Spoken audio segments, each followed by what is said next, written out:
नमस्कार, मी अक्षरा चोरमारे. बातमी बळीराजाची. या कृषी विशेष बुलेटिन मध्ये आपल्या सगळ्यांचं स्वागत. आता कृषी विषयक महत्त्वाच्या बातम्यांचा झटपट आढावा घेऊयात बळीराजा टॉप 10 मधून.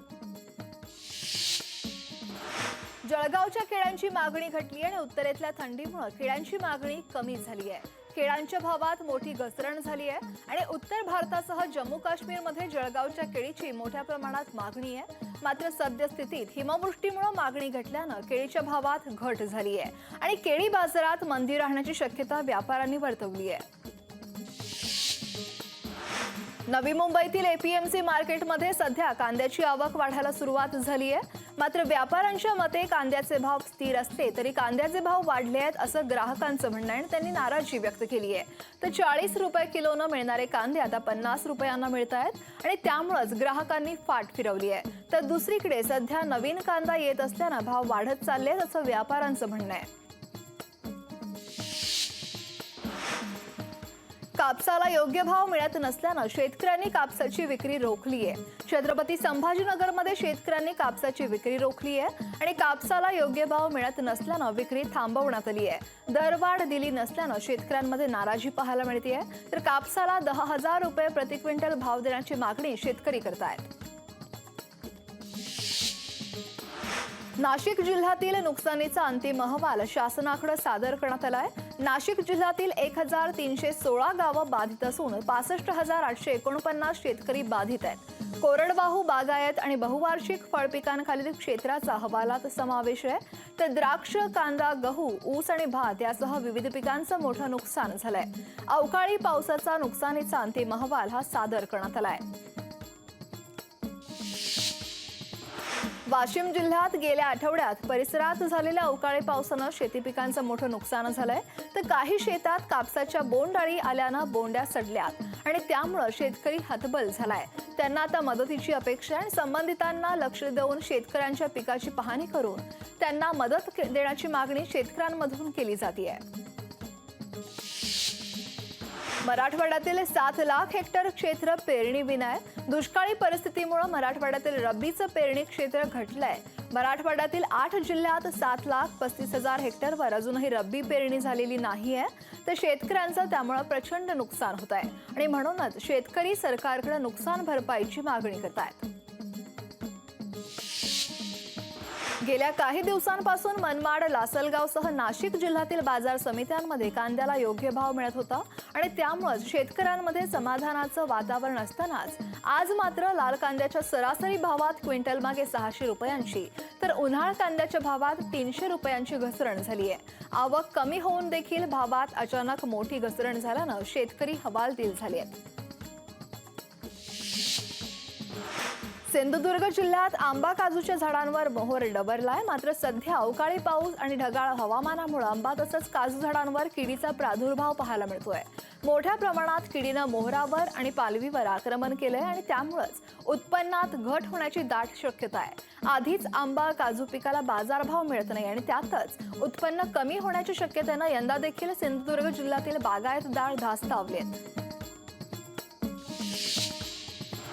पुणे जिल्ह्यातील मुळशी तालुक्यातील चिखलगाव इथला प्रयोगशील शेतकरी लहू मारुती फाळे यांनी खरीप हंगामात निळ्या भाताची लागवड केली होती. हा तांदूळ निळसर गडद जांभळ्या रंगाचा आणि हा भात मलेशिया आणि थायलंड इथंच त्याचं उत्पादन होतं आणि याचं वैशिष्ट्य म्हणजे याला सेंद्रिय पद्धतीनं उत्पादित केलं जातं आणि त्यामुळेच बाजारात या तांदूळाला अधिक मागणी आहे.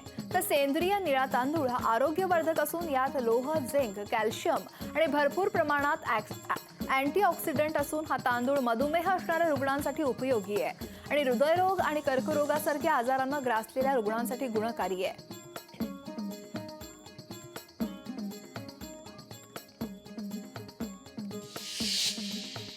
आता कृषी विषयक बातम्या पाहूयात विस्तारानं. नांदेड जिल्ह्यात 8 दिवसांपूर्वी झालेल्या अवकाळी पावसामुळे शेती पिकांचं मोठं नुकसान झालंय आणि त्यासोबतच नांदेड जिल्ह्यातील अर्धापूर, मुदखेड या तालुक्यात नागिलीच्या मळ्याचं मोठं नुकसान होत आहे. वर्षाकाठी या पानमळ्यातून शेतकऱ्यांना लाखोंचं उत्पादन मिळतंय.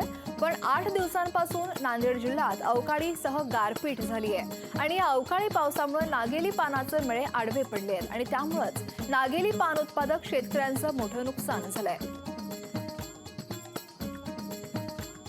असे चिमलेली आहेत. आता पाणी चिमलेली असल्यामुळे मार्केट याचं काही चांगलं होत नाही आता, कारण की घेऊ शकत नाही कोणी याला, माल उठावूच शकत नाही, कारण की फार नुकसान झालेलं आहे. सगळं जमीन लेवल झाल्यामुळे याच्यात काही तालच राहत नाही. या बांधीमुळंच याच्यात काहीतरी अवसान राहते सर. जेवण केलं तरच यात येलाला भेटते ना खायला, तरच हे येल चांगलं राहते आणि पान पुढचा गिऱ्हाईक घेऊ शकते याला. आणि गिऱ्हाईक जर घेऊन शकणं गेलं तर मग आपण काय करणार आहात याला. अपेक्षा शासनाने कमीत कमी याचं काहीतरी मार्ग द्यावा आम्हाला.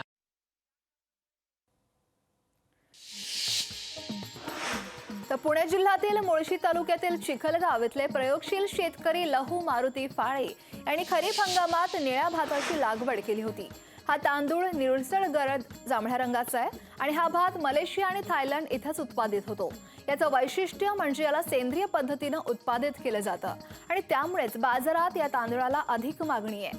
निळा सेंद्रिय तांदूळ हा आरोग्यवर्धक आहे. त्यात लोह, झिंक, कॅल्शियम आणि भरपूर प्रमाणात अँटीऑक्सिडंट असून हा तांदूळ मधुमेह असणाऱ्या रुग्णांसाठी उपयोगी आहे आणि हृदयरोग आणि कर्करोगासारख्या आजारानं ग्रासलेल्या रुग्णांसाठी हा तांदूळ गुणकारी आहे.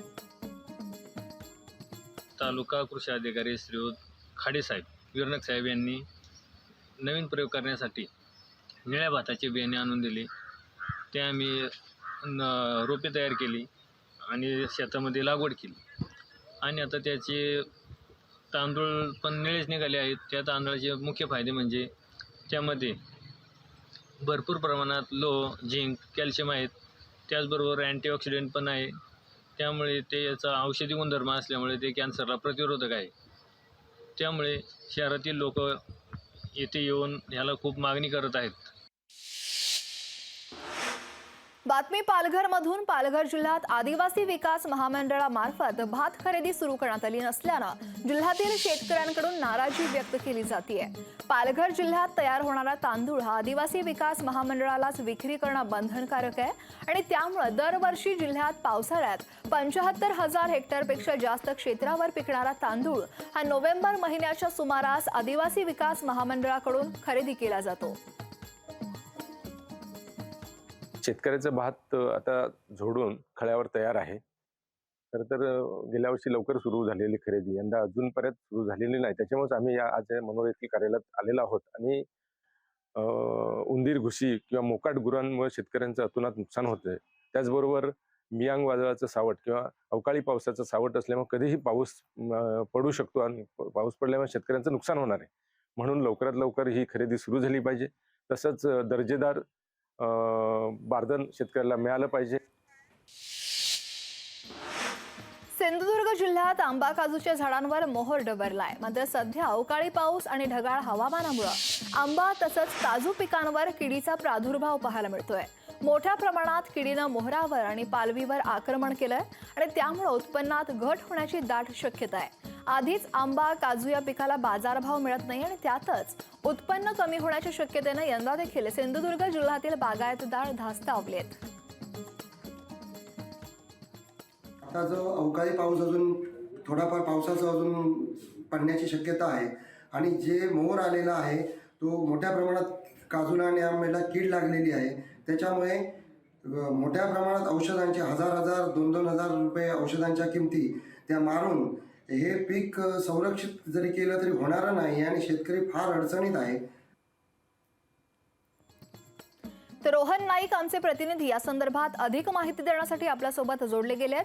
रोहन, सध्या अवकाळी पाऊस आणि ढगाळ वातावरणाचा परिणाम पाहायला मिळतो आणि त्यामुळेच कोकणात आंबा आणि काजूच्या पिकांवर किडीचा प्रादुर्भाव पाहायला मिळतोय. हो, नक्कीच. कोकणात मागील महिन्यात अवकाळी पाऊस झाला होता आणि धुकंही पडलं होतं आणि आता ढगाळ हवामान आहे.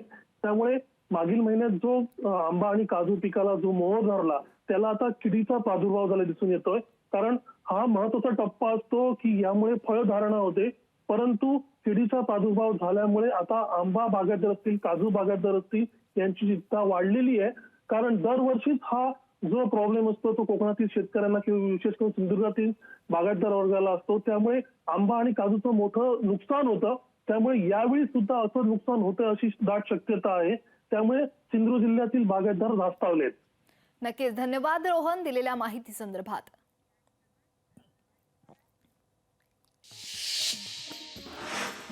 मराठवाड्यातील 7 लाख हेक्टर क्षेत्र पेरणी विना आहे. दुष्काळी परिस्थितीमुळे मराठवाड्यातील रब्बीचं पेरणी क्षेत्र घटलंय. तर मराठवाड्यातील 8 जिल्ह्यात 7,35,000 हेक्टरवर अजूनही रब्बी पेरणी झालेली नाही आणि त्यामुळे शेतकऱ्यांचं प्रचंड नुकसान झालंय. सरकारकडे शेतकरी नुकसान भरपाईची मागणी देखील करतायत.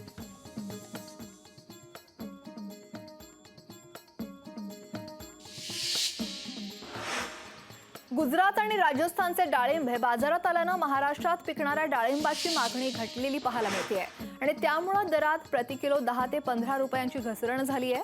ते रंग, चव आणि आकार यात गुजरात आणि राजस्थानमधील डाळिंब हे महाराष्ट्रातील डाळिंबापेक्षा सरस आहेत आणि त्यामुळे या डाळिंबांची बाजारात मागणी वाढल्याचं पाहायला मिळतंय. आणि त्यातच आता दिल्लीच्या बाजारात देखील गुजरातच्या डाळिंबाला मागणी जास्त वाढली आहे आणि त्यामुळेच महाराष्ट्रातील डाळिंबाचे दर कमी झाले आहेत. राजस्थान, गुजरातचे डाळिंब हे बाजारात आल्यानं महाराष्ट्रातील डाळिंबाचे दर कमी झाले आहेत आणि इथले व्यापारी असं युसुफ बागवान यांचं म्हणणं आहे. आज कृषी उत्पन्न बाजार समितीमध्ये 3,000 डाळिंब क्रेडची आवक होती.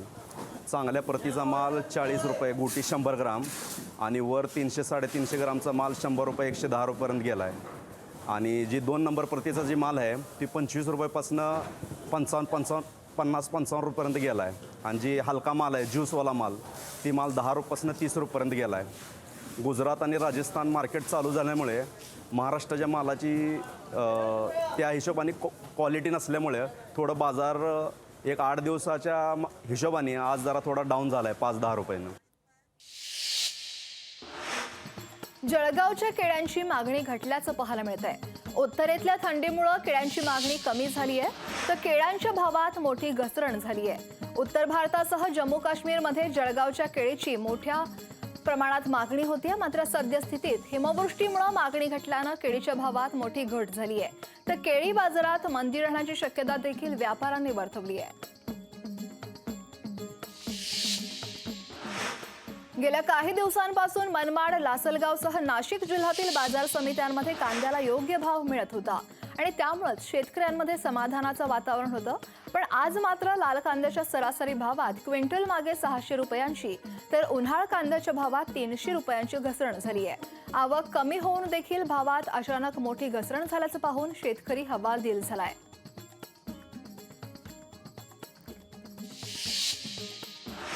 नवी मुंबईतील एपीएमसी मार्केटमध्ये सध्या कांद्याची आवक वाढायला सुरुवात झाली आहे. मात्र व्यापाऱ्यांच्या मते कांद्याचे भाव स्थिर आहेत तर कांद्याचे भाव हे वाढले असल्याचं ग्राहक म्हणतात आणि ग्राहकांनी नाराजी देखील व्यक्त केली आहे.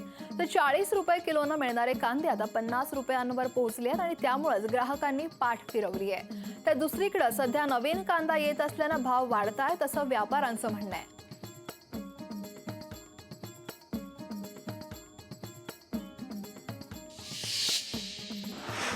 तर यवतमाळमध्ये अवकाळी पावसामुळे शेतीचं प्रचंड नुकसान झालं. यवतमाळमध्ये मोठं नुकसान हे शेतीचं झालंय आणि याच संदर्भात अधिक माहिती घेण्यासाठी संजय राठोड आमचे प्रतिनिधी आपल्यासोबत जोडले गेलेत.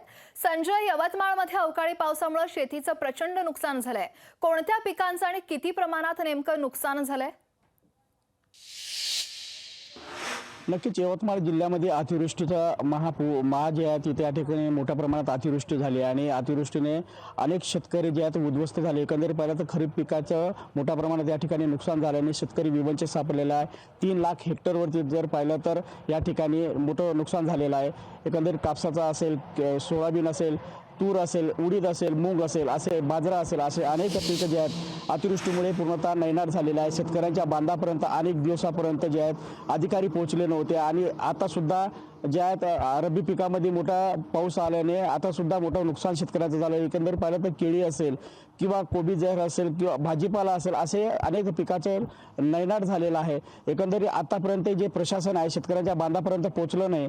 शेतकरी विवंचित सापडलेले आहे. शेतकऱ्यांनी अनेकदा या ठिकाणी जे आहेत कृषी विभागाकडे कंप्लेंट दिली, मात्र त्याकडे कुठल्याही प्रकारचं कृषी विभाग लक्ष देत नसल्याचं समोर दिसत आहे. एकंदरीत अनेकदा कृषी विभागाशी संपर्क साधला असता कृषी विभाग आज पंचनामा करू, उद्या पंचनामा करू असं कृषी विभागाकडनं सांगण्यात येत आहे. तर दुसरीकडे जर पाहिलं तर विमा कंपनी ह्याकडे दुर्लक्ष करत आहे. विमा कंपनी जे आहेत यवतमाळमधील विमा कंपनीचं ऑफिस थेट बंद आहे. आता जे आहे नुकसान झालेलं आहे हे कोणाकडे कळवायचं असं सुद्धा शेतकऱ्यांना प्रश्न पडत आहे.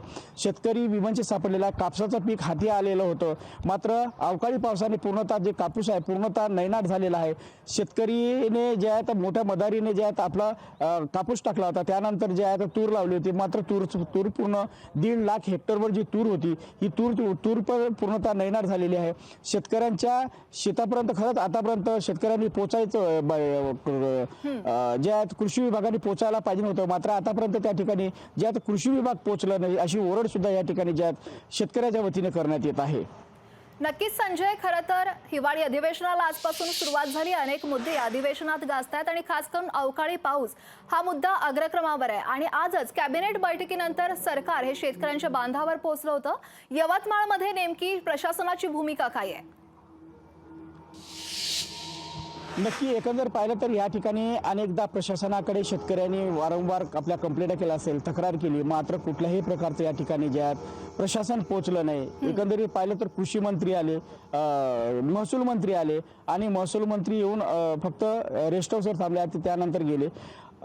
या ठिकाणी कुठल्याही प्रकारचं जे आहे कुठलाही मंत्री आला असेल तर ते शेतकऱ्याच्या बांधापर्यंत नाही. यवतमाळ जिल्ह्याचे पालकमंत्री फक्त पालकमंत्रीच म्हणले जाते, मात्र त्याच्या 3 तालुक्यापुरतेच पालकमंत्री आहे का असा सवाल सुद्धा शेतकऱ्याच्या वतीने उपस्थित करण्यात येत आहे. मात्र त्यांच्यासोबत संपर्क साधला असता त्यांचं असं म्हणणं पडलंय की संपूर्ण जिल्ह्यामध्ये माझ्याकडनं दौरा चालू आहे, शेतकऱ्यांचं जे नुकसान झालेलं आहे हे सुद्धा आम्ही त्यांचं भरून काढू आणि शेतकऱ्यांना कुठलाही दिलासा दिल्याशिवाय जे आम्ही राहू नये, शेतकऱ्यांची जे नुकसान झाले असेल ते सुद्धा आम्ही त्यांच्यापर्यंत पोहोचू. आणि एकंदरीत पाहिलं तर या ठिकाणी विमा कंपनीचं जर पाहिलं तर एका प्रकारची थट्टाच करण्यात आली आहे. तर कोणा शेतकऱ्याच्या खात्यामध्ये 2 रुपये तर कोणा शेतकऱ्याच्या खात्यामध्ये 250 रुपये अशा प्रकारची जे आहेत पैसे या ठिकाणी शेतकऱ्याच्या खात्यामध्ये टाकले असं शेतकऱ्याच्या वतीने सांगण्यात आहे. या संदर्भात काही मागे शिवसेनेच्या वतीने मोठ्या प्रमाणात उग्र आंदोलन सुद्धा या ठिकाणी करण्यात आलेलं होतं ठाकरे गटाच्या वतीने, मात्र तरी सुद्धा प्रशासन कुठेही जागा झालं नाही असं समोर चित्र दिसत आहे. नक्कीच धन्यवाद संजय दिलेल्या सविस्तर माहिती संदर्भात. वळूयात पुढच्या बातमीकडे. तर राज्यात अवकाळी पावसामुळे शेतकऱ्यांचं प्रचंड नुकसान झालं आणि त्यामुळेच शेतकऱ्यांना संपूर्ण कर्जमाफी द्यावी अशी मागणी करत विरोधकांनी अधिवेशनाच्या पहिल्याच दिवशी विधिमंडळाच्या पायऱ्यांवर ठिय्या दिला. आणि यावेळी आमदार सुनील प्रभू यांच्यासोबत बातचीत केली. आमचे प्रतिनिधी चेतन ननावरे यांनी पाहूया. विरोधी पक्षाकडून आज एकदम पहिल्याच दिवशी आपण पाहत आहोत की आंदोलन सुरुवात झाली. आपल्या सोबत सुनील प्रभू आहेत. स्वतः काय प्रश्न आहे, तुम्ही काय प्रश्न मांडत असं आहे की शेतकऱ्यांच्या प्रश्नावरती हे सरकार गंभीर नाहीये. धान्याला भाव नाहीये, कापसाला भाव नाहीये, सोयाबीनला भाव नाहीये, पीक विमा जे आहे त्याचं पैसे शेतकऱ्यांना मिळालेले नाहीयेत. अवकाळी पावसामुळे नुकसान झालेलं आहे. दुष्काळ या सरकारने जो डिक्लेअर केला आहे त्याच्यामध्ये खूप मोठ्या प्रमाणामध्ये तफावत आहे. शेतकरी हवालदिल आहे आणि म्हणून शेतकऱ्यांचा प्रश्न गंभीरपणे आणि एकदम जोरकसपणे या विधिमंडळात मांडून शेतकऱ्याला न्याय देण्याचं काम आज विरोधी पक्ष करणार आहे. की अधिकारी कारवाई करतात की सरकार गाफील आहे? सरकार गाफील आहे.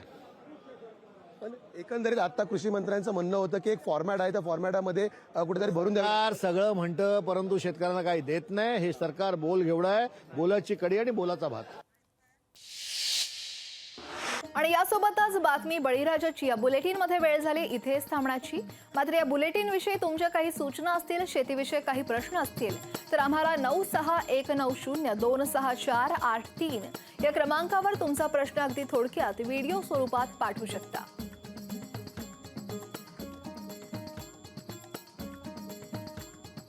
आणि यासोबतच या विशेष बुलेटिनमध्ये वेळ झाली. तुर्तास इथेच थांबण्याची. नमस्कार.